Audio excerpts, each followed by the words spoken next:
အားလုံးပဲကပါကျွန်တော်တို့ပြန်လေပြီးချစ်ဆိုင်ပါတယ်ဒီနေ့မှာတော့ကျွန်တော် HyperOS 3တင်ပြီးတဲ့အခြေအနေမှာကျွန်တော်ဘာတွေပြောင်းလဲသွားလဲဘာတွေပိုကောင်းလာလဲဘယ်လို function တွေပါပြီးတော့ဘယ်လို feature တွေထပ်ပြီးတော့ပါလာလဲဆိုတာကိုဒီနေ့ပြပြမယ်ဒါနဲ့ HyperOS 3မရသေးတဲ့လူတွေကလည်းကိုယ့်ရဲ့ဖုန်းကရမယ့်ထဲမှာပါနေရဆိုရင်တော့စောင့်လိုက်ဒါပေမဲ့update ကိုရပြီးတော့မတင်ရတဲ့ဘက်နဲ့စောင့်နေတဲ့လူတွေဆိုရင်ဒီ video ကိုကြည့်ပြီးတော့တင်လိုက်တော့ဒါဆိုရင်ကျွန်တော်တို့ HyperOS 3မှာဘာတွေပြောင်းလဲသွားလဲဆိုတာကိုစပြီးတော့ချေချင်အောင် Okay ကျွန်တော်တို့ဘာပြောင်းလဲသွားလဲဆိုရင်တော့အရင်ဆိုရင် iPhone မှာပဲပါပြီးတော့ကျွန်တော်တို့တွေစောင့်ရန်ကြိုက်ခဲ့ပြီးတော့ဗျာ application တွေပါ down ပြီးတော့လုပ်ခဲ့ရတဲ့ iPhone မှာပါတဲ့ Dynamic Island ကကျွန်တော်တို့ရဲ့ဖုန်းတွေမှာလည်းရလာပြီပေါ့နော် HyperOS 3.0 မှာပေါ့ဗျာအဲ့တော့အဲ့ဒီ Xiaomi Island ကိုဘယ်မှာတထည့်မလဲဆိုရင်ဘယ်မှတထည့်ကြမှာမဟုတ်ဘူးကျွန်တော်တို့က flat light ဖွင့်တဲ့အချိန်တို့ဘာမှမဟုတ်ရင်တရှင်းဖွင့်ပြီးနားထောင်တဲ့အချိန်တို့မစိတ်ပေါက်ကြလာတဲ့အချိန်တို့အဲ့ဒီပုံစံမျိုးဒီကလေးတွေဖြစ်ပါတယ်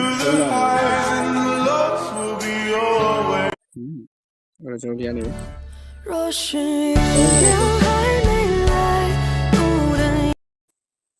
ကျွန်တော်နောက်တစ်ခုကဗာပြောင်းလဲသွားမယ်ဆို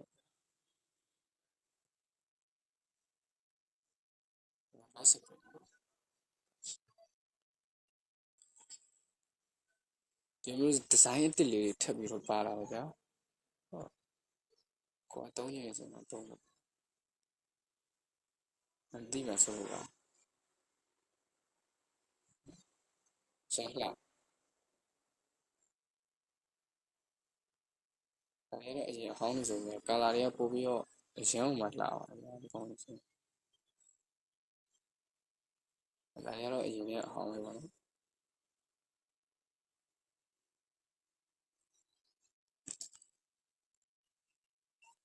လို့ရှိရင်ကျွန်တော်တို့တခြားတွေလည်းပြောင်းလဲပါတယ်ဗျာ application တွေဆိုရင်